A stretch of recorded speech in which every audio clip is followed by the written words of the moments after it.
जय हिंद, नमस्कार। स्वागत आप सभी दोस्तों का आज की इस टॉप 100 क्वेश्चन सीरीज में। दोस्तों, आप सभी ने मुझसे बोला कि सर एक काम कीजिए, एग्जामपुर का रोजगार विद अंकित का मॉडल पेपर करवा दीजिए। तो दोस्तों, आज आप एग्जामपुर का मॉडल पेपर 1 देखेंगे। बहुत ही अच्छे तरीके से एक्सप्लेन किया जाएगा। क्वेश्चन बिल्कुल धूमिल नहीं है, उसको रिफाइंड तरीके से, और वो क्वेश्चन किस एग्जाम में ऑलरेडी पूछा जा चुका है उस नजरिए से प्रेजेंट किया जाएगा। दोस्तों, आप टेस्ट के बाद अपना स्कोर, अपने कट ऑफ को देख लीजिएगा और स्कोर लास्ट में जरूर साझा कीजिएगा। आपको ओरिजिनल पीडीएफ टेलीग्राम ग्रुप पे मिल जाएगी। तो चलिए आज के क्लास को शुरू करते हैं। तो आज देखिए हमारे पास अवेलेबल है एग्जामपुर का टेस्ट, और ये टेस्ट नंबर 1 है और उसका पहला क्वेश्चन आपके सामने है। अब यहाँ पे देखिए, मैं आपको वो घिसा पेटा पीडीएफ नहीं दिखाऊंगा, वो आपको मैं दे दूंगा, आप डाउनलोड कर लीजिएगा टेलीग्राम ग्रुप से। और सेम टू सेम वही क्वेश्चन है, लेकिन उसमें बहुत सारी त्रुटियां हैं और उन त्रुटियों को सुधार के ये आपके सामने प्रेजेंट किया जा रहा है। और देखिए कौन सा क्वेश्चन किस एग्जाम में पूछा गया है ये भी आपको यहाँ पे देखने को मिल जाएगा। और एक महत्वपूर्ण बात, देखिए मैं आगे वाले टेस्ट में ये सारे साक्ष्य नहीं दिखाऊंगा और इतना सा बात भी नहीं करूंगा कि आपका टाइम वेस्ट हो।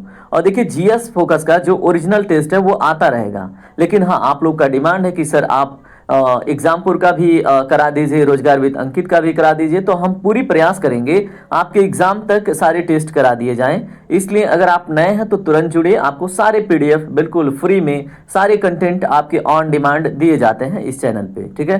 तो ये आप अपना परिवार समझ के इसके मेंबर बन सकते हैं। और बिल्कुल मेंबर बनने का मतलब केवल सब्सक्राइब, ये नहीं कि पैसे खर्च करने हैं, ठीक है। और आप मुझसे डेली इंटरेक्ट कर सकते हैं, आपको कहाँ पे प्रॉब्लम आ रही है उसके ऊपर भी मैं काम करता हूं। देखिए मेरी तबीयत ठीक नहीं थी, तो बहुत सारे बच्चों का डिमांड है कि सर टॉपिक वाइज पूरा मतलब पीवाईक्यू के माध्यम से कंप्लीट करवाइए, उसके ऊपर काम चल रहा है। मैं जल्द ही वो सारे लेक्चर प्रेजेंट करूंगा। बाकी आपके करंट अफेयर मैराथन की सीरीज स्टार्ट है, और देखिए आज तीसरी टॉपिक पे जो वीडियो है वो आ जाएगी, ठीक है। तो उसको भी एंजॉय कीजिए। बहुत कुछ आपको डेली इस चैनल से मिलेगा, जो आपके होम गार्ड, उसके बाद कांस्टेबल, लेखपाल जैसे एग्जाम में डायरेक्टली आपके एग्जाम में क्वेश्चन फंसाने वाले सिलेबस, टॉपिक और क्वेश्चंस मिलेंगे, ठीक है। तो अब हम बात करते हैं आज के पहले प्रश्न पे, क्योंकि ये बातें बहुत जरूरी थी, ठीक है। तो क्वेश्चन नंबर 1 देखिए अब क्या है। दोस्तों क्वेश्चन नंबर 1 क्या है? बिम्स्टेक एक उप क्षेत्रीय समूह है, इसका मुख्यालय कहां पर स्थित है? तो दोस्तों आपके डिमांडेड टेस्ट का पहला क्वेश्चन ही यही है। इसका राइट आंसर है दोस्तों ऑप्शन डी। कहां पे? ढाका में। याद रखेंगे तो एग्जाम में प्रश्न आपसे बन जाएगा।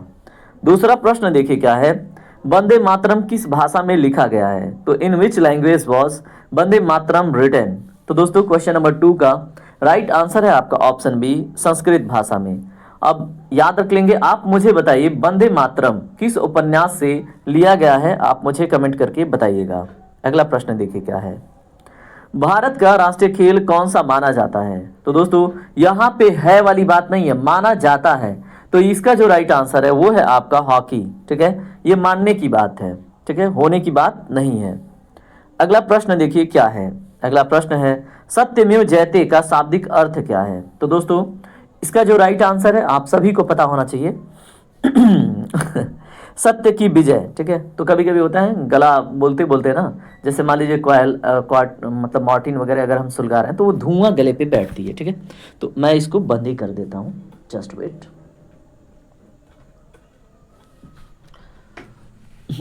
तो हमने क्वेश्चन नंबर 4 देख लिया। चलिए क्वेश्चन नंबर 5 देखिए क्या है।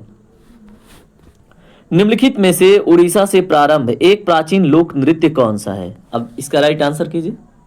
देखिए जो दूसरी बार देख रहे हैं इस टेस्ट को, वो अपना स्पीड ना बढ़ा लेंगे, टाइम अपना खराब नहीं करेंगे, ठीक है। और उसको रिवाइज करने के दृष्टिकोण से आप 1.5 के मतलब स्पीड में कर लीजिएगा। क्वेश्चन नंबर 5 का दोस्तों राइट आंसर है आपका ऑप्शन डी। क्या है? घूमरा। घूमर मत आप सोचिएगा, ठीक है।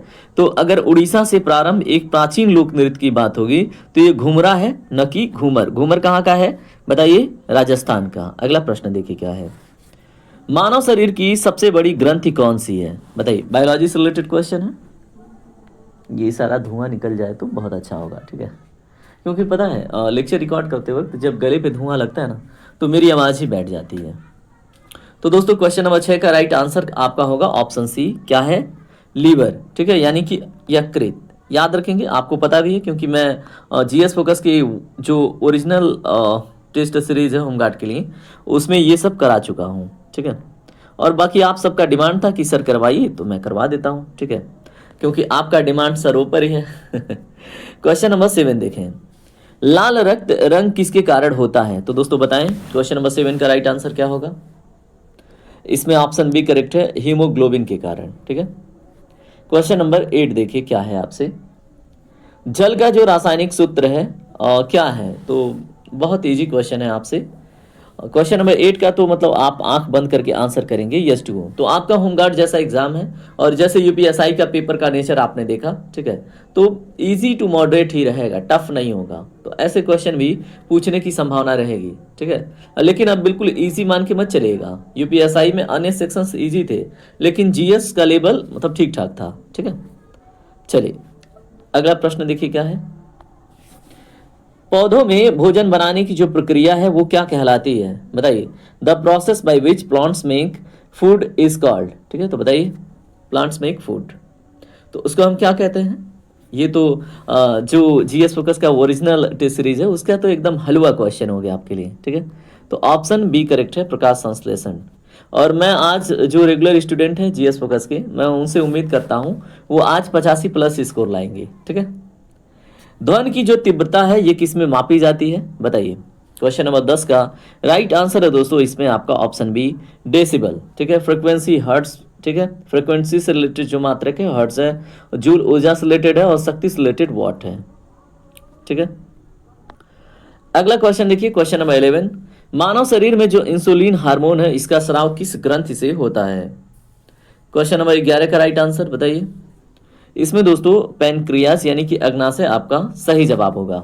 और मैंने सेशन के दौरान कई बार बताया कि जो बीटा सेल हैं वो इसमें अपनी भूमिका निभाती हैं, ठीक है। अगला प्रश्न, मानव शरीर में सबसे कठोर पदार्थ कौन सा है? बताइए। तो दोस्तों इसमें ऑप्शन बी करेक्ट होगा, जो दांत का इनेमल होता है, ठीक है, वही सबसे टफ, सबसे हार्ड है। अगला प्रश्न, किस प्रक्रिया में तरल जो है वो गैस में बदलता है? तो liquid changes into gas by which process? दोस्तों क्वेश्चन नंबर 13 का राइट आंसर है आपका ऑप्शन बी, वाष्पीकरण, इवेपोरेशन, ठीक है। तो यहाँ पे तरल गैस में बदल रहा है, लेकिन अगर डायरेक्टली कोई सॉलिड गैस में बदले तो उसको सब्लिमेशन कहते हैं, ठीक है। चलिए क्वेश्चन नंबर 14 देखिए क्या है, कौन सा उपकरण विद्युत धारा का, ठीक है, मापक है या फिर उसको मापता है? बताएं। क्वेश्चन नंबर 14 का राइट आंसर है दोस्तों ऑप्शन बी, अमीटर, ठीक है। वोल्टेज डिफरेंस या वोल्टेज को मेजर करता है वोल्ट मीटर, ठीक है। अब आप मुझे बताएंगे गैल्वेनोमीटर का भूमिका क्या है? क्वेश्चन नंबर 15 देखिए क्या है, कौन सा विटामिन रक्त के थक्के जमाने में सहायक है? तो बताइए, क्या ही आपको नया मिल रहा है क्या कुछ? ये सब कुछ मैं अपने दोस्तों को करा चुका हूं, ठीक है। तो देखिए क्वेश्चन नंबर 15 का राइट आंसर क्या है? ऑप्शन डी, विटामिन के, ठीक है। बाकी विटामिन ए क्या है? बताइए, इसको रेटिनल विटामिन कहते हैं। विटामिन बी को क्या कहते हैं? तो दोस्तों आप बताइए विटामिन बी को क्या कहते हैं, क्योंकि मैंने आपको कई बार बताया है। और विटामिन सी को स्कर्बिक एसिड कहते हैं। विटामिन के क्या है? तो आपने देख लिया, रक्त के थक्का जमाने में सहायक होता है। चलिए बात करते हैं क्वेश्चन नंबर 16 के ऊपर। देखिए क्या है आपसे, वैदिक सभ्यता किस नदी के किनारे विकसित हुई थी? Vedic civilisation developed along which river? बताएं। क्वेश्चन नंबर 16 का राइट आंसर है दोस्तों ऑप्शन डी, ठीक है, सरस्वती। और सरस्वती नदी को दोस्तों ऋग्वेद में नदी तमा, माते तमा, ठीक है, ऋषियों की माँ, ये सब उपाधि दी गई हैं। 1662 में पुर्तगाल के राजा ने इंग्लैंड के चार्ल्स द्वितीय को कौन सा भारतीय तट शहर दहेज में दिया था? तो दोस्तों क्वेश्चन नंबर 17 का राइट आंसर है ऑप्शन ए, मुंबई को, ठीक है, तो याद रखिएगा। क्वेश्चन नंबर 18 देखिए क्या है आपसे, प्रश्न है असहयोग आंदोलन किस वर्ष प्रारंभ हुआ? बताइए। तो दोस्तों इतने इजी क्वेश्चन अगर आपसे नहीं बनेंगे तो फिर क्या बनेंगे? 1900 क्या है दोस्तों, असहयोग आंदोलन 1920 में प्रारंभ हुआ और 1922 में चौरी चौरा कांड में जाके समाप्त हो गया, है ना। विजयनगर साम्राज्य का जो विस्तृत विवरण देने वाला, ठीक है, जो इटली का यात्री था वो कौन था? ऐसा आपसे प्रश्न है। तो दोस्तों इनका नाम था निकोलो कॉन्टी, ठीक है, तो ऑप्शन बी आपका करेक्ट होगा, याद रखेंगे। कहां से थे ये? इटली से थे, और विजयनगर साम्राज्य का विस्तृत वर्णन इन्होंने दिया था। अगला प्रश्न क्या है आपसे, स्वदेशी आंदोलन किस घटना के विरोध में शुरू हुआ था? बताइए। क्वेश्चन नंबर 20 का राइट आंसर है दोस्तों ऑप्शन बी, बंगाल विभाजन घटना के विरोध में, ठीक है। कब हुआ था? 1905 में। और यहाँ पे जलियांवाला बाग हत्याकांड कब हुआ था? 13 अप्रैल 1919 को। साइमन कमीशन अपना रिपोर्ट लेके कब आया था? 1928 में। दांडी मार्च कब स्टार्ट हुआ था? तो दोस्तों 12 मार्च 1900, आप एग्जैक्टली ईयर बताएंगे, ठीक है। क्या वो 30 है या 31 है? कमेंट करके बताइए। चलिए बात करते हैं अन्य प्रश्नों में। देखिए मैं चाहता हूं ना कि आप खुद इंगेज हो, ठीक है। अब आप जब कमेंट करेंगे, आंसर करेंगे, तो आपका जो कॉन्फिडेंस है वो बढ़ेगा, अन्यथा मैं तो बता ही दूं, ठीक है। चलिए ये वाला क्वेश्चन मैं बता ही देता हूं, ठीक है। पता चले आप ये सोचो कि सर मतलब केवल पूछते हैं, ठीक है। तो इस वाले में चलिए जान लीजिए, जैसे दांडी मार्च के बारे में आए तो 12 मार्च 1930 को स्टार्ट हुआ था और 6 अप्रैल 1930 को संपन्न हुआ था, ठीक है। उसके बाद साइमन कमीशन की भी अगर हम बात करें तो दोस्तों ये 3 फरवरी 1928 को भारत आया था, ठीक है। और इसका बहुत जोरों शोरों से बहिष्कार हुआ था और साइमन गो बैक के नारे लगे थे, ठीक है। तो चलिए अब आपको भी कुछ करना होगा, ठीक है। अगर मैं क्वेश्चन पूछता हूं तो आपको रिप्लाई भी करना होगा, ठीक है। चलिए क्वेश्चन नंबर 21 देखें। दोस्तों क्वेश्चन नंबर 21 देखिए अब आपके सामने है, इसको पढ़िए। आपसे प्रश्न है, गांधी इरविन समझौता किस वर्ष हुआ था? बताइए। इतना इजी इजी तो प्रश्न है इसमें। 1931 में हुआ था। और जो जीएस फोकस के वैरियर्स हैं, जो सेना है, उनके लिए ये सब हलवा हो गया है। निम्न में से कौन सा हड़प्पा स्थल नहीं है? तो दोस्तों बताएं। क्वेश्चन नंबर 22 का जो राइट आंसर है वो है आपका ऑप्शन डी, सोहगौरा, ठीक है। तो ये हड़प्पा स्थली नहीं है, याद रखिएगा। बाकी चन्हू दड़ो किस लिए फेमस है दोस्तों? चन्हू दड़ो में आपने सुना होगा कि एक मतलब ईंट पे कुत्ते और बिल्ली के पंजे मिले हैं और जो सौंदर्य प्रसाधन है, ठीक है, जैसे लाली लिपस्टिक, कंघा, ये सब मिला है चानू दड़ो से, ठीक है। उसके बाद कोट दीजी भी वहीं चानू दड़ो के पास में ही है, देसलपुर भी वहीं आसपास में, ठीक है। लेकिन जो सोहगौरा है ये हड़प्पा स्थली नहीं है, ठीक है, मतलब सिंधु घाटी सभ्यता का स्थली नहीं है। अगला प्रश्न देखिए आपसे क्या है, भारतीय संविधान कब लागू हुआ? The constitution of India is came into effect in which year? बताएं। क्वेश्चन नंबर 23 का राइट आंसर है दोस्तों ऑप्शन सी, 26 जनवरी 1950 को। लेकिन कब अपनाया गया? तो दोस्तों 26 नवंबर 1949 को, ठीक है। तो दोनों डेट बहुत इंपॉर्टेंट है, आपसे पूछा जाता है तो आप याद रखेंगे। अगला प्रश्न, भारतीय संविधान के जनक के रूप में किसे जाना जाता है? Who is known as the father of the Indian constitution? तो दोस्तों क्वेश्चन नंबर 24 बहुत आसान हो गया आपके लिए, डॉक्टर भीमराव अंबेडकर जी को, ठीक है। और संविधान के मनु भी इनको कहा जाता है। अगर प्रश्न बने तो कंफ्यूज नहीं होंगे। वर्तमान में भारतीय संविधान में मौलिक अधिकारों की संख्या कितनी है? बताइए। वर्तमान की बात हो रही है तो दोस्तों 6 हैं। पहले एक राइट टू प्रॉपर्टी भी था, ठीक है, तो उसको दोस्तों अमेंड करके 44वां संविधान संशोधन 1978 हुआ। कब हुआ दोस्तों? 44वां संविधान संशोधन 1978 में। और उसको निकाल दिया गया, उसको निकाल के अनुच्छेद 301 के अंतर्गत, किस अनुच्छेद के अंतर्गत दोस्तों? अनुच्छेद 301 के अंतर्गत, ठीक है, क्या किया गया? उसको लीगल राइट बना दिया गया। पहले वो आर्टिकल 31 के अंतर्गत फंडामेंटल राइट हुआ करता था, ठीक है। अगला प्रश्न क्या है आप देखें इसको, किस संविधान संशोधन द्वारा 6 से 14 वर्ष के बच्चों के लिए निःशुल्क शिक्षा को मौलिक अधिकार बनाया गया? कई बार बताया मैंने। तो दोस्तों ये है आपका 86वां संविधान संशोधन, ये 2002 में हुआ था। और यहाँ से आर्टिकल 21A एक ऐड हुआ, ठीक है, और उसमें जो एजुकेशन है उसको फंडामेंटल राइट बना दिया गया। और जो आपका फंडामेंटल ड्यूटीज है उसमें 11वां मौलिक कर्तव्य भी जोड़ा गया, ठीक है। कौन सा 11वां मौलिक कर्तव्य? इसी को, एजुकेशन को समाज जो है सपोर्ट करेगा, जो पिछड़े तबके हैं, जो बच्चे हैं, उनको प्रेरित करेगा, चाहे वो समाज हो चाहे व्यक्तिगत रूप से कोई व्यक्ति हो, ठीक है। भारतीय संविधान का भाग 3 किससे संबंधित है? तो मेरे दोस्त इसका राइट आंसर क्या होगा? अब भाग 3 इतना आसान है, कई बार बताया मैंने। तो दोस्तों ये मौलिक अधिकार से संबंधित है। राज्य के नीति निर्देशक तत्व पूछे तो दोस्तों ये भाग 4 में है। और जो मौलिक कर्तव्य हैं भाग 4A के अंतर्गत आते हैं, मतलब अमेंडेड है ना, ये ऐड किया गया है कि संविधान संशोधन में 42वें संविधान संशोधन 1976 में सौंठ सिंह समिति ने रिकमेंड किया था, तो फिर ये ऐड किया गया था। बाकी संघीय कार्यपालिका द यूनियन आपको पार्ट 5 में देखने को मिलता है, ठीक है। क्वेश्चन नंबर 28 देखिए आज आप 100 क्वेश्चन नहीं, आज आप कम से कम 200-300 प्रश्न देख के जाएंगे, ठीक है। तो आप निश्चिंत होकर देखिए। और मैं आपको बताता हूं कि जो टेस्ट सीरीज आप इधर उधर भटक रहे हैं, इससे बेस्ट, जीएस फोकस से बेस्ट आपको शायद ही कहीं पे मिले, ठीक है। वर्ष 2023 के लिए जो Dada Saheb Phalke life time achievement पुरस्कार है, ये किसे प्रदान किया गया? तो दोस्तों ये क्वेश्चन आपके जो सेट है एग्जामपुर का उसमें गलत आंसर है, ठीक है। तो इसमें जो राइट आंसर होगा वो मैं आपको बताऊं तो ऑप्शन ए है। क्या है? मोहनलाल को, ठीक है। तो ये बात आप अपने दिमाग में बिठा लेंगे। चलिए क्वेश्चन नंबर 29 देखिए क्या है।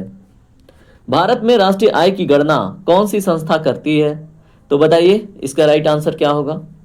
इसका राइट आंसर है दोस्तों ऑप्शन सी, केंद्रीय सांख्यिकी कार्यालय। देखिए पहले सीएसओ करती थी, ठीक है, और पहले ऑप्शन में सीएसओ दिखने को मिलता था, क्या पता एग्जामिनर बकलोल हो, ठीक है, और वो ऐसे ही सीएसओ टैग कर दे तो आप सीएसओ ट्रिक कर देंगे। लेकिन सीएसओ और एनएसएसओ को मर्ज करके एनएसओ बना दिया गया, तो अब एनएसओ करती है, ठीक है। तो देखिए सारी क्लैरिटी के साथ आप आगे बढ़ रहे हैं तो एग्जाम में अब आपको दिक्कत नहीं होगी। भारत में गरीबी रेखा का निर्धारण किस आधार पर किया जाता है? बताएं। क्वेश्चन नंबर 30 का दोस्तों राइट आंसर क्या होगा? इसका राइट आंसर है दोस्तों ऑप्शन बी, उपभोग व्यय के आधार पर, ठीक है। चलिए बात करते हैं अगले प्रश्न के ऊपर। अगला प्रश्न देखिए आपसे क्या है। आपसे प्रश्न है, भारत का सबसे बड़ा सार्वजनिक क्षेत्र का जो बैंक है, पीएसयू बैंक है, वो कौन सा है? तो दोस्तों क्वेश्चन नंबर 31 का राइट आंसर बताएं। इसका राइट आंसर है आपका ऑप्शन सी, भारतीय स्टेट बैंक, ठीक है। तो स्टेट बैंक ऑफ इंडिया। चलिए क्वेश्चन नंबर 32 देखते हैं। अगला प्रश्न है, भारत में वस्तु एवं सेवा कर कब लागू किया गया था? तो ये तो बड़ा इजी हो गया आपके लिए, ठीक है। और इसका जो राइट आंसर है दोस्तों ऑप्शन सी है, 1 जुलाई 2017 को। और इसीलिए 1 जुलाई को दोस्तों जीएसटी डे मनाते हैं, और जो असम है वो पहला राज्य बना था अपने वहाँ जीएसटी लागू करने वाला। भरतनाट्यम किस राज्य का शास्त्रीय नृत्य है? बताइए। क्वेश्चन नंबर 33 का राइट आंसर है दोस्तों ऑप्शन सी, तमिलनाडु का। केरल का क्या है? तो दोस्तों कथकली। कर्नाटक का यक्षगान है। आंध्र प्रदेश का कुचिपुड़ी है, ठीक है। ये सारी मतलब चीजें मैंने आपको कई बार रटा रखी है ना। अब देखिए आपका डिमांड है तो आप कीजिए अपनी डिमांड पूरी। हिंदू धर्म ग्रंथों के अनुसार वेदों की कुल संख्या कितनी है? बताएं। क्वेश्चन नंबर 34 का राइट आंसर है दोस्तों ऑप्शन सी, 4, ठीक है। कौन कौन सी हैं? तो दोस्तों ऋग्वेद, यजुर्वेद, सामवेद और अथर्ववेद, ठीक है। चलिए अगला प्रश्न देखिए, क्वेश्चन नंबर 35। खजुराहो के मंदिर किस वास्तुकला शैली के उत्कृष्ट उदाहरण है? तो दोस्तों क्वेश्चन नंबर 35 का राइट आंसर क्या है? ऑप्शन बी, नागा शैली, ठीक है। और चंदेल शासकों ने बनवाया था, तो ये भी बात आप याद रखेंगे। उसमें एक कैलाशनाथ मंदिर है, वो बहुत ज़्यादा प्रसिद्ध है, ठीक है। अगला प्रश्न, और ये मध्य प्रदेश में देखने को मिलता है, ये भी पूछा जाता है। भारत में जो हरित क्रांति है उसका मुख्य संबंध किससे है? बड़ा इजी प्रश्न नहीं हो गया आपसे? देखिए मेरे कुछ रेगुलर स्टूडेंट हैं जिसमें प्रिया जी हैं, उसके बाद एक आमिर करके हैं, ठीक है, और एक प्रियांशु हैं और क्रिस हैं। ऐसे बहुत सारे रेगुलर स्टूडेंट हैं जो कमेंट करते हैं, तभी मैं जान पाता हूँ। अगर आप कमेंट करते हैं तो फिर मैं आपका भी नाम बिल्कुल जान पाऊँगा। एक विजय हैं, ठीक है, उनका भी कमेंट आता है, सर उनका बहुत बढ़िया परफॉर्म रहा, ठीक है।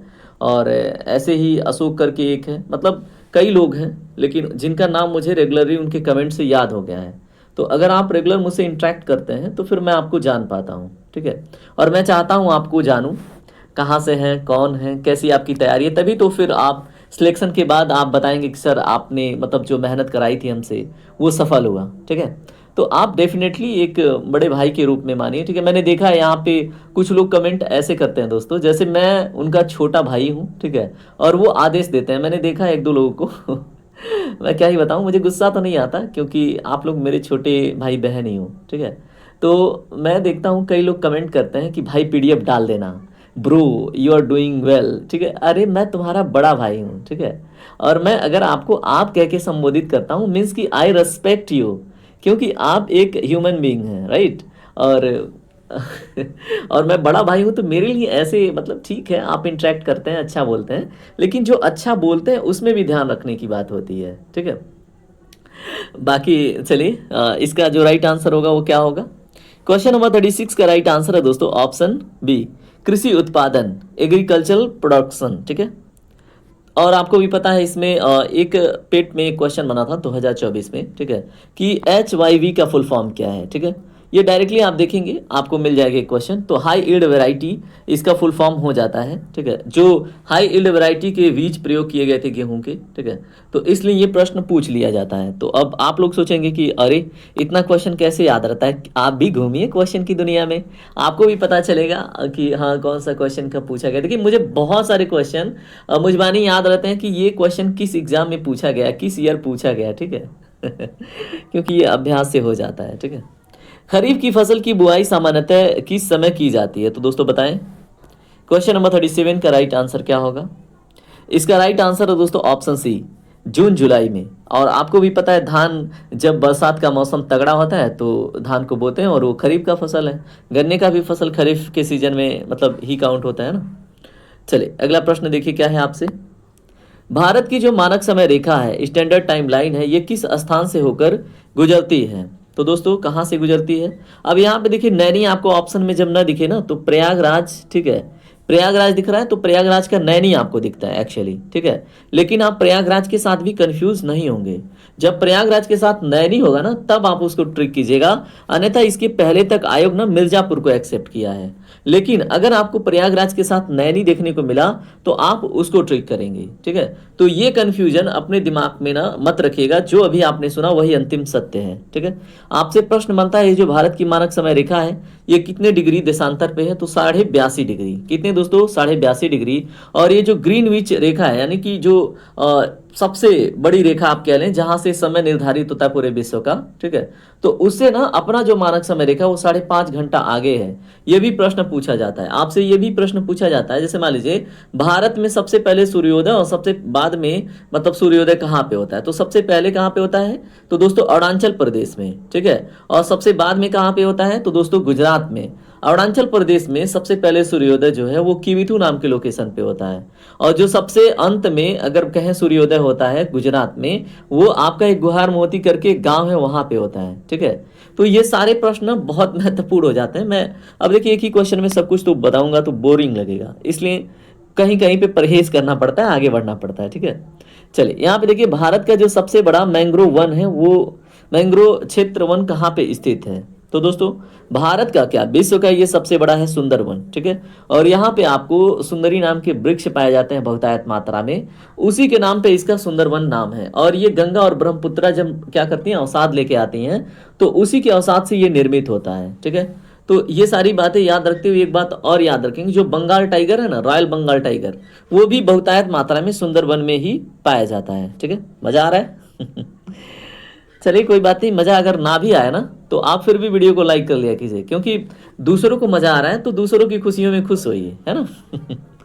भारत में सबसे अधिक वर्षा किस मानसून के कारण होती है, बताइए। दोस्तों क्वेश्चन नंबर 40 का राइट आंसर है ऑप्शन बी, दक्षिण पश्चिम मानसून की, ठीक है। तो दक्षिण पश्चिमी मानसून से भारत में सर्वाधिक वर्षा होती है, याद रखेंगे, ठीक है। क्वेश्चन नंबर 41 देखिए क्या है आपसे प्रश्न है, भारत का सबसे ऊंचा जलप्रपात कौन सा है? तो दोस्तों बताएं।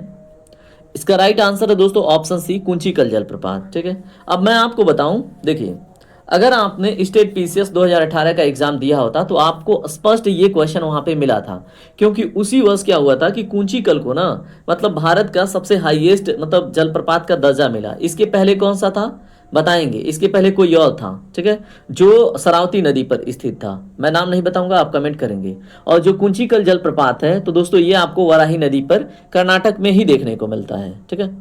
देखिए क्वेश्चन नंबर 42 देखिए क्या है। जो मानसून पौने हैं भारत में किस दिशा से प्रवेश करती हैं, बताइए। अगर आपने मानसून ठीक से पढ़ा है तो इसका राइट आंसर होगा दोस्तों ऑप्शन सी, दक्षिण पश्चिम से, ठीक है। क्वेश्चन नंबर 43 देखिए क्या है आपसे प्रश्न है, भारत में सर्वाधिक चाय उत्पादन किस राज्य में होता है? दोस्तों इसका राइट आंसर है ऑप्शन ए, असम में, ठीक है। याद रखेंगे, बहुत इंपॉर्टेंट क्वेश्चन आपसे बनेगा। अगला प्रश्न क्या है, क्षेत्रफल की दृष्टि से भारत का सबसे बड़ा राज्य कौन सा है?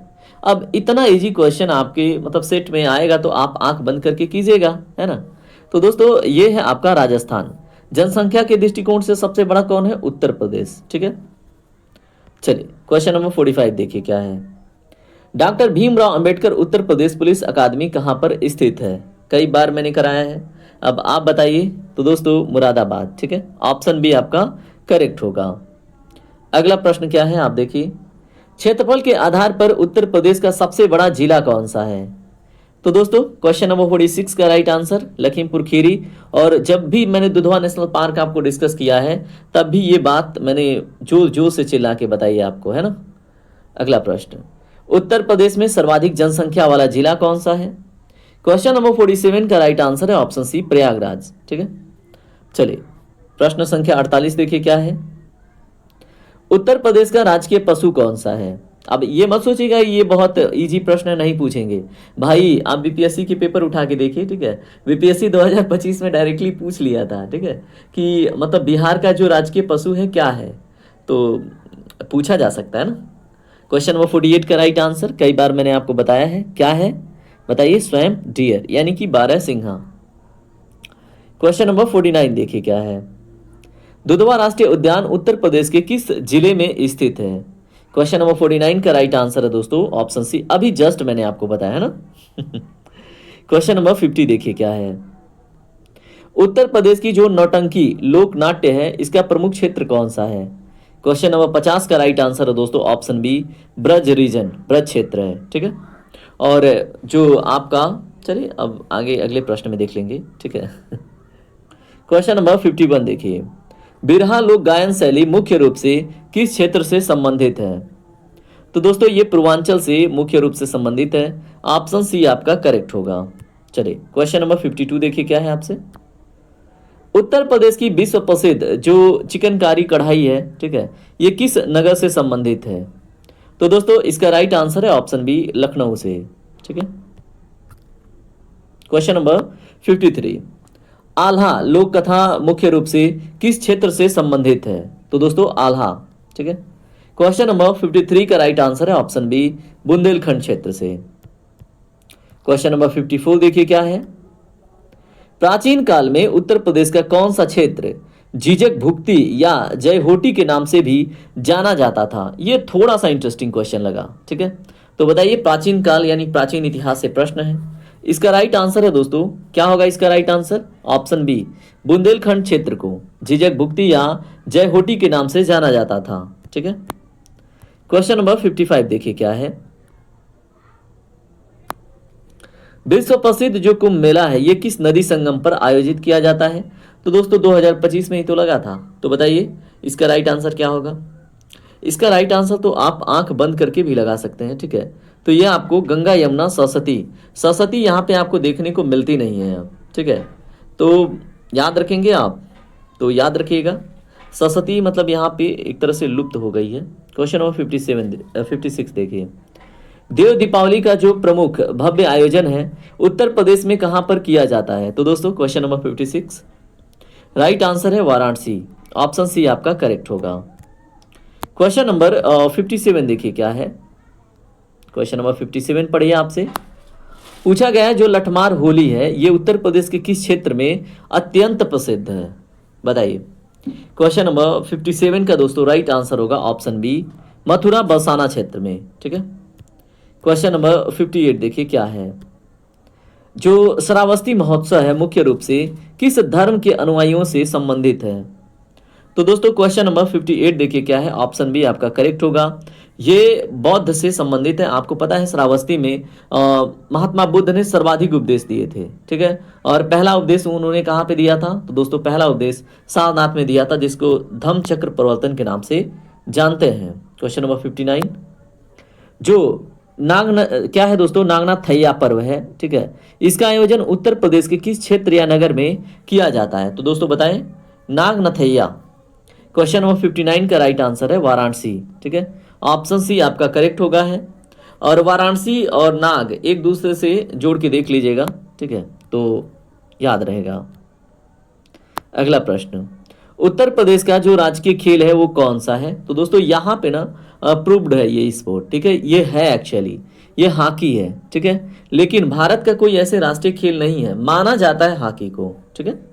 तो दोनों में क्लैरिटी आपको होनी चाहिए, जैसे भाषा में कोई राष्ट्रीय भाषा नहीं है, हिंदी को बस माना जाता है, हिंदी हमारी राजकीय भाषा है, अनुच्छेद 351 ए के अंतर्गत उसको प्रमोट किया जाता है और प्रमोट किए जाने के प्रावधान है। तो इसी प्रकार से स्पोर्ट में की मतलब स्पोर्ट की भी बात है। ठीक है, क्वेश्चन नंबर 61 देखिए, काफी बड़ा क्वेश्चन है आपसे। उत्तर प्रदेश में खेलो इंडिया अभियान का जो मुख्य उद्देश्य है वो क्या है? तो दोस्तों इसका मुख्य उद्देश्य बताएं।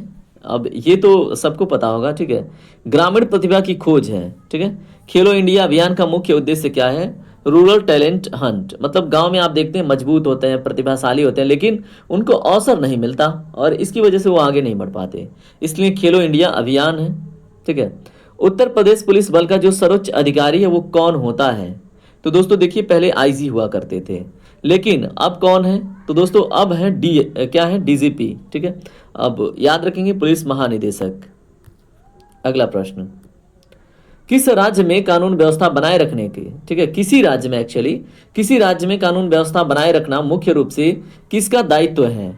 तो दोस्तों इसका राइट आंसर है ऑप्शन सी, कार्यपालिका का। ठीक है, तो एग्जीक्यूटिव पुलिस मतलब जो पुलिस डिपार्टमेंट है वो एग्जीक्यूटिव के अधीन आती है, यानी कार्यपालिका के। पता चले आप कंफ्यूज हो रहे हैं बैठ के एग्जाम में। ठीक है, तो कंफ्यूज नहीं होंगे। देखिए, जो इम्प्लीमेंट करते हैं नियम कानून को उनको हम क्या बोलते हैं? एग्जीक्यूटिव, यानी कि कार्यपालिका। जो बनाते हैं नियम कानून उनको हम क्या बोलते हैं? विधायिका। ठीक है, लेजिस्लेटिव।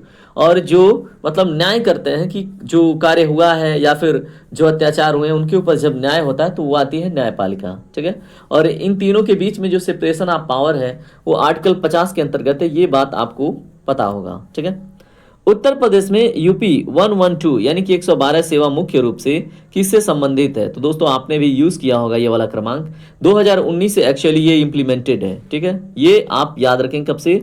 2019 से। ठीक है, अब मुख्य उद्देश्य तो इसका आपको पता ही है, आपातकालीन पुलिस सेवा है ये। ठीक है, चलिए बात करते हैं क्वेश्चन नंबर 65 के ऊपर, ध्यान से पढ़िए। क्वेश्चन नंबर 65 आपसे पूछा गया है, उत्तर प्रदेश सरकार द्वारा गठित एंटी रोमियो स्क्वाड का मुख्य उद्देश्य क्या है? बताएं। क्वेश्चन नंबर 65 का राइट आंसर है दोस्तों ऑप्शन बी, महिला सुरक्षा, वुमेन सेफ्टी। ठीक है, वेरी वेरी इंपॉर्टेंट क्वेश्चन, याद रखिएगा। क्वेश्चन नंबर 66 देखिए, उत्तर प्रदेश में आतंकवाद से निपटने के लिए विशेष रूप से गठित एजेंसी कौन सी है? दोस्तों क्वेश्चन नंबर 66 का राइट आंसर है option B, anti terrorism squad, ATS. ठीक है, क्वेश्चन नंबर 67 देखिए क्या है, आपसे प्रश्न है, भारत में साइबर अपराध की शिकायत दर्ज करने के लिए आधिकारिक जो पोर्टल है वो कौन सा है? दोस्तों क्वेश्चन नंबर 67 का राइट आंसर है ऑप्शन बी, cybercrime.government.in। ठीक है, तो साइबर अपराध की शिकायत दर्ज करने के लिए भारत में जो आधिकारिक पोर्टल है cybercrime.government.in प्रयोग जरूर कीजिएगा। जब भी साइबर फ्रॉड हो कोशिश कीजिएगा कि आपके साथ ना हो। ठीक है, राज्य स्तर पर आपदा प्रबंधन के लिए सर्वोच्च निकाय कौन सा है? Very very important question. तो दोस्तों क्वेश्चन नंबर 68 का राइट आंसर है आपका ऑप्शन ए, जब राज्य स्तर की बात होगी तो स्टेट डिजास्टर मैनेजमेंट अथॉरिटी होगा। ठीक है, और जब नेशनल लेवल पे बात होगी तो नेशनल डिजास्टर मैनेजमेंट अथॉरिटी होगा, और इसके एक्स ऑफिसियो जो चेयरमैन होते हैं वो प्राइम मिनिस्टर होते हैं। ठीक है, कहाँ पे? देश के स्तर पर, और राज्य के स्तर पर मुख्यमंत्री होते हैं। ठीक है, तो ये भी आपके एग्जाम में प्रश्न बनता है, तो आप याद रखिएगा। अगला प्रश्न देखिए, उत्तर प्रदेश में जेल प्रशासन एवं सुधार विभाग किस मंत्रालय के अंतर्गत आता है? Very very important question.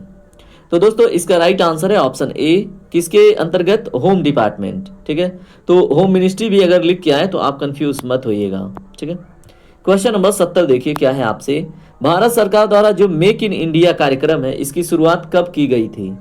तो दोस्तों कब की गई थी? ये तो आपके जुबान पे रटा होगा, 2014 में। ठीक है, और जो मेक इन इंडिया मतलब कार्यक्रम थी, प्रोजेक्ट थी, ये एक्चुअली अगर आपसे पूछ ले इकोनॉमिक्स के किस सेक्टर से रिलेटेड है, तो दोस्तों उसमें जो सेकेंडरी सेक्टर है ना, जिसको हम विनिर्माण कहते हैं, उससे रिलेटेड था। ठीक है, तो ये भी बात आप याद रखेंगे। प्राइमरी सेक्टर एग्रीकल्चर से रिलेटेड है, टर्सरी सेक्टर दोस्तों ये सेवा क्षेत्र से रिलेटेड है, यानी सर्विस सेक्टर से, और जो क्वार्टनरी सेक्टर है दोस्तों वो जब सेवा क्षेत्र और मैन्युफैक्चरिंग से क्षेत्र एक साथ आ जाते हैं, मतलब जब अगर आपसे फोर्थ पूछ ले, जैसे 3D प्रिंटिंग टाइप की जो चीजें हैं ये इकोनॉमिक्स के फोर्थ यानी क्वार्टनरी सेक्टर के अंतर्गत आती हैं।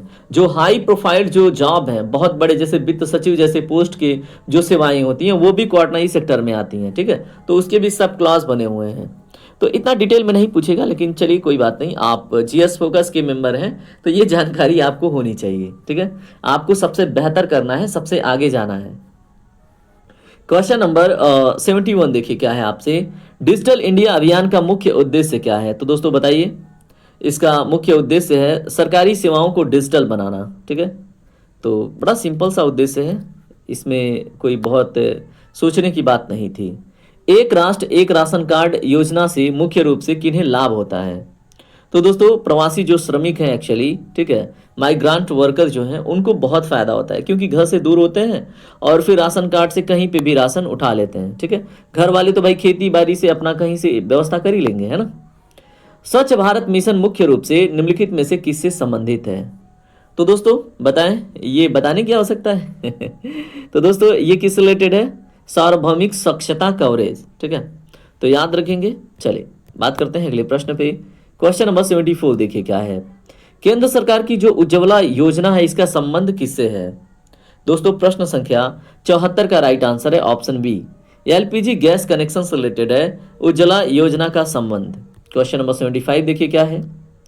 भारतीय नौसेना में युद्धपोत उत्पादन और नियंत्रण यानी कि कंट्रोलर ऑफ वॉरशिप प्रोडक्शन के वर्तमान प्रमुख कौन है? दोस्तों क्वेश्चन नंबर 75 का राइट आंसर है option C, vice admiral Sanjay Sadhu ji. याद रखेंगे तो एग्जाम में प्रश्न करके आएंगे। क्वेश्चन नंबर 76 देखिए क्या है। एक्चुअली आपसे प्रश्न है, हाल ही में विस्तार के बाद G20 समूहों में अब कुल कितने सदस्य देश और संघ शामिल हैं? तो दोस्तों बताएं क्वेश्चन नंबर 76 का राइट आंसर क्या होगा? Option C 21, 21। ठीक है, तो याद रखेंगे तो एग्जाम में प्रश्न बड़ी आसानी से हो जाएगा।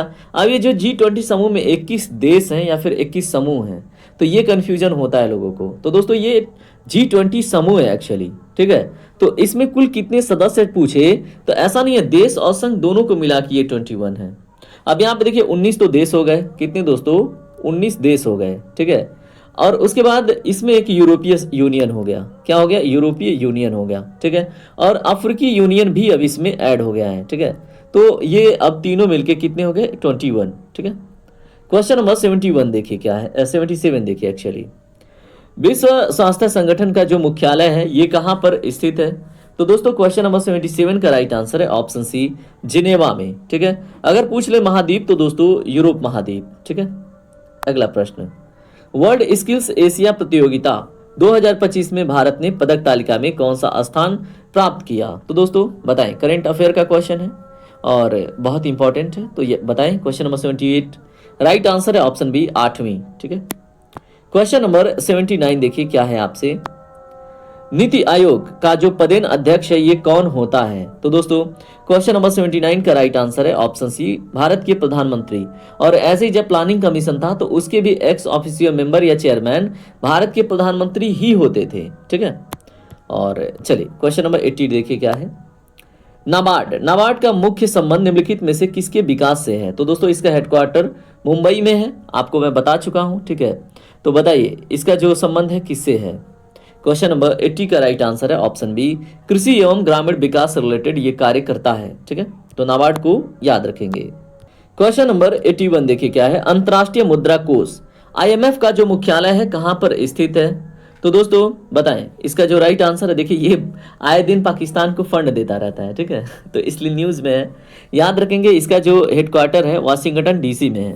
ठीक है, तो याद रखिएगा, याद रखना ही होगा। ठीक है, अगला प्रश्न देखिए क्या है, भारत रत्न भारत का किस प्रकार का सम्मान माना जाता है? तो दोस्तों ये नागरिक सम्मान है एक्चुअली। क्या है? नागरिक सम्मान, तो सर्वोच्च नागरिक सम्मान, ऑप्शन डी आपका करेक्ट होगा।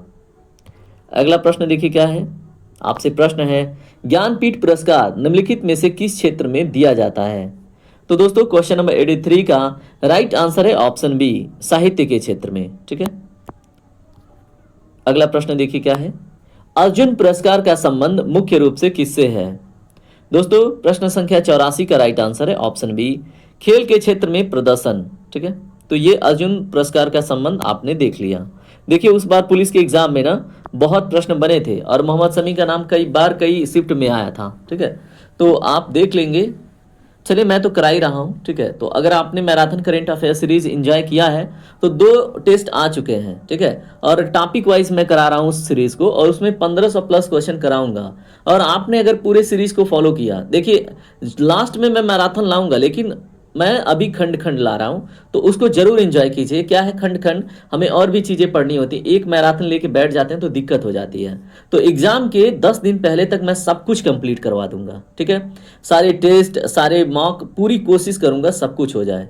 बस यही दुआ कीजिएगा कि तबीयत खराब ना हो मेरा, ठीक है। लेकिन मेरा पूरा डेडिकेशन है कि जो भी मुझे फॉलो करते हैं, जो भी जीएस फोकस फैमिली को फॉलो करते हैं, ठीक है, वो उनका सिलेक्शन हो जाए इस बार, ठीक है। ये मेरा इंटेंशन है दोस्तों।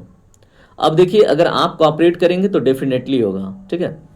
उसके बाद देखिए क्या है, प्रसिद्ध पुस्तक विंग्स ऑफ फायर, इसके लेखक कौन है? तो दोस्तों क्वेश्चन नंबर 85 का राइट आंसर है option C, doctor APJ Abdul Kalam, ठीक है। तो आपको पता होना चाहिए, बहुत बार पूछा जाता है ये क्वेश्चन। गीता रहस्य नामक प्रसिद्ध ग्रंथ के लेखक कौन है? तो दोस्तों 86 नंबर प्रश्न का राइट आंसर है ऑप्शन बी, बाल गंगाधर तिलक जी। ऐसा नहीं है कि मैं अपने टेस्ट में क्वेश्चन कराया नहीं हूँ, ये सब भी प्रश्न मैं अपने टेस्ट में करा चुका हूँ, ठीक है। अगर जो रेगुलर फॉलो कर रहे हैं उनके बहुत अच्छे अंक आएंगे आज। यूरोपीय देश फ्रांस की राजधानी क्या है? तो दोस्तों फ्रांस की राजधानी, जहां पे 2024 में पेरिस ओलंपिक हुआ, ठीक है। तो दोस्तों इसका ऑप्शन भी करेक्ट हो गया। और पेरिस जो समझौता 2015 में हुआ था दोस्तों, देखिए एक्स्ट्रा चीजें आप जानेंगे। 2015 में जो समझौता हुआ था वहीं से इंटरनेशनल सोलर अलायंस निकल के आया था, ठीक है। और उसका जो हेडक्वार्टर है वो आपको गुरुग्राम में देखने को मिलता है, ठीक है। तो सारी चीजें आपको पता चल जाती हैं जो इंटरेस्टिंग और मतलब पूछे जाने वाली है ना। विश्व पर्यावरण दिवस की बात करें, वर्ल्ड इन्वायरमेंट डे कब मनाया जाता है? तो दोस्तों ये इसका आंसर में मिस्टेक किया था, ठीक है। एग्जामपुर के मतलब जो टीम है उन्होंने, ठीक है, इसका गलत आंसर किया था। आंसर सीट आप देखेंगे तो गलत आंसर मिलेगा। इसका जो राइट आंसर है वो आपको 5 जून बहुत अच्छे से पता होना चाहिए, ठीक है। आप देख लीजिएगा अगर मैं गलत कह रहा हूं तो, ठीक है। डीएनए की जो द्विकुंडलित संरचना है, डबल हेलिक्स जो मॉडल है, इसकी खोज किसने की थी? तो दोस्तों 89 नंबर क्वेश्चन का राइट आंसर है option C, Watson and Crick ने, ठीक है। क्वेश्चन नंबर 90 देखिए क्या है। तो दोस्तों क्वेश्चन नंबर 90, चिकित्सा क्षेत्र में क्रांतिकारी बदलाव लाने वाले एक्सरे की खोज किसने की थी? वेरी वेरी इंपॉर्टेंट क्वेश्चन दोस्तों। इसका जो राइट आंसर है वो है आपका डब्ल्यू.सी. रोएंटसन, ठीक है। तो इन्होंने किया था एक्सरे की खोज, और जिसके बाद से चिकित्सा के क्षेत्र में क्रांति आ गया। ब्रो अगर कहीं पे फ्रैक्चर है, कुछ और है, उसको बड़ी आसानी से डिटेक्ट किया जाने लगा, ठीक है। चलिए बात करते हैं अगले प्रश्न पे। दोस्तों प्रश्न संख्या 91 है आपसे, भारत एक खोज द डिस्कवरी ऑफ इंडिया पुस्तक के लेखक कौन है? तो क्वेश्चन नंबर 91 का जो राइट आंसर है वो है दोस्तों option B, Jawaharlal Nehru. The discovery of India कई बार पूछा गया है, ठीक है। तो याद रखेंगे, ऐसे पता चले आप वास्को डिगामा लगा रहे हो, ठीक है। तो वास्को डिगामा ने 1498 में भारत के लिए समुद्री रास्ते की खोज की थी, ठीक है। और वो कहाँ का था? पुर्तगाल का। प्रसिद्ध उपन्यास the God of small things की जो लेखिका है वो कौन है? तो दोस्तों मैं आपको बताता हूँ, ये डायरेक्टली क्वेश्चन पूछा गया था स्टेट पीसीएस 2023 में, ठीक है। अपने उत्तर प्रदेश पीसीएस 2023 में ये प्रश्न बना था। और इसमें जो राइट आंसर है ऑप्शन ए है, अरुंधति राय, ठीक है। जिनको बिलीव नहीं होता ना, वो एक बारी जाके उठा के वो प्रश्न पत्र देख सकते हैं, ठीक है। फेसबुक मुख्य रूप से किस प्रकार का माध्यम माना जाता है? तो दोस्तों बताएं। क्वेश्चन नंबर 93 का राइट आंसर है दोस्तों option C, social media actually, ठीक है। गूगल सर्च इंजन है, ये तो आपको पता ही है। भारत सरकार की जो आयुष्मान भारत योजना, इसका मुख्य उद्देश्य क्या है? तो दोस्तों क्वेश्चन नंबर 94 का राइट आंसर है ऑप्शन बी, स्वास्थ्य बीमा, ठीक है। क्वेश्चन नंबर 95 देखिए क्या है। क्वेश्चन नंबर 95 में दोस्तों आपसे पूछा जा रहा है, फरवरी 2026 की जो मौद्रिक नीति समीक्षा के अनुसार भारतीय रिजर्व बैंक का जो रेपो रेट है वो क्या निर्धारित किया गया है? तो दोस्तों ये बड़ा ही इंटरेस्टिंग क्वेश्चन हो गया, ठीक है। तो इसका जो राइट आंसर है 5.25%, ठीक है। अब यहाँ पे रेपो रेट मॉनेटरी पॉलिसी जारी कौन करता है? तो दोस्तों आरबीआई। ये भी बात आप याद रखेंगे, यहाँ पे मेंशन है, ठीक है। आरबीआई के वर्तमान गवर्नर पूछ ले तो दोस्तों संजय मल्होत्रा, और इसके पहले कौन थे? शक्तिकांत दास थे, ठीक है। और चलिए डॉक्टर शक्तिकांत दास को भी याद रखेंगे, इसके पहले थे, अभी संजय मल्होत्रा है। सारी बातें पूछी जाती हैं। क्वेश्चन नंबर 96 है, निम्नलिखित में से कौन सा राज्य नेपाल के साथ अपनी सीमा साझा नहीं करता है? दोस्तों अगर आपको पता हो, और अगर इस क्वेश्चन को आप नहीं कर पा रहे तो मतलब आपने भूगोल सही से पढ़ा नहीं, ठीक है। तो इसमें जो राइट आंसर है वो क्या होगा क्वेश्चन नंबर 96 का? आसम, ठीक है। तो असम जो है दोस्तों ये शेयर नहीं करता, बाकी बिहार, उत्तराखंड और सिक्किम ये नेपाल के साथ अपना सीमा साझा करते हैं, ठीक है। और अपना उत्तर प्रदेश तो करता ही है। उत्तर प्रदेश आप ढूंढ रहे होंगे, नहीं मिला है ना। वृद्धावस्था पेंशन योजना का जो लाभ है ये मुख्य रूप से किन्हें प्रदान किया जाता है? तो दोस्तों वृद्धावस्था पेंशन है एक्चुअली, तो किसे दिया जाएगा बताइए? अगर इसमें वृद्धा वैसे ही जुड़ गया शब्द तो दोस्तों वृद्ध नागरिक हो जाएगा, है ना, सीनियर सिटीजन।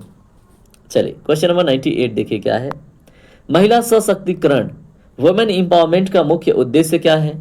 तो दोस्तों क्वेश्चन नंबर 98 का राइट आंसर है इक्वल राइट्स, ठीक है, समाज में समान अधिकार दिलाना, ठीक है। और एक बारी आप आर्टिकल 41 और आर्टिकल 43 देख लीजिएगा, यहाँ पे आपको मतलब equal pay for the equal work का कॉन्सेप्ट आपको मिलता है, ठीक है। और चलिए यहाँ पे लाइवलीहुड की भी बात की जाती है। चलिए अगला प्रश्न क्या है। विश्व खुशहाली रिपोर्ट 2026 वर्ल्ड हैप्पीनेस रिपोर्ट 2026 में किस देश ने प्रथम स्थान प्राप्त किया है? तो दोस्तों बताएं। क्वेश्चन नंबर 99 का राइट आंसर है ऑप्शन बी फिनलैंड ने, ठीक है। तो याद रखेंगे तो एग्जाम में प्रश्न आप करके आएंगे। क्वेश्चन नंबर 100 और आपके बहुत डिमांडेड टेस्ट सीरीज का लास्ट क्वेश्चन है, इसको देखिए क्या है। भौगोलिक दृष्टि से उत्तर प्रदेश के पश्चिम में कौन सा राज्य स्थित है? तो दोस्तों भौगोलिक दृष्टिकोण से अगर पश्चिम में देखेंगे तो राजस्थान है, ठीक है। और उत्तर में उत्तर प्रदेश के देखेंगे तो नेपाल है, वो राज्य नहीं, वो अन्य देश है। अगर आप उत्तराखंड की बात करेंगे तो ये क्या हो जाएगा आपके नॉर्थ वेस्टर्न डायरेक्शन में, ठीक है। कौन हो जाएगा? उत्तराखंड। उसके बाद अगर बात करेंगे मध्य प्रदेश का तो वो जस्ट उत्तर प्रदेश के साउथ में हो गया, ठीक है। तो अब मैप तो आपने पढ़ाई है। और देखिए अगर आपको ये क्लास इंटरेस्टिंग लगा, मज़ा आया, तो दोस्तों निश्चिंत होकर आप जीएस फोकस फैमिली का पार्ट बनिए, बहुत फ़ायदा होगा आपका, ठीक है। और आप कमेंट में अपना स्कोर जरूर बताइएगा, और जो आपके लिए स्कोर कार्ड शेयर किया गया है उसके में मतलब कैटेगरी वाइज जो है जो कट ऑफ है उसमें आप फिट हैं या नहीं ये भी बताएंगे, ठीक है। क्योंकि अगर आप बताएंगे, अपना नाम लिखेंगे, तभी मैं जान पाऊंगा कि आप कौन कौन हैं, ठीक है। तो ये जरूर कीजिएगा। बाकी चलिए मिलते हैं अगले क्लास में, तब तक के लिए जय हिंद, जय भारत, आपका दिन शुभ हो।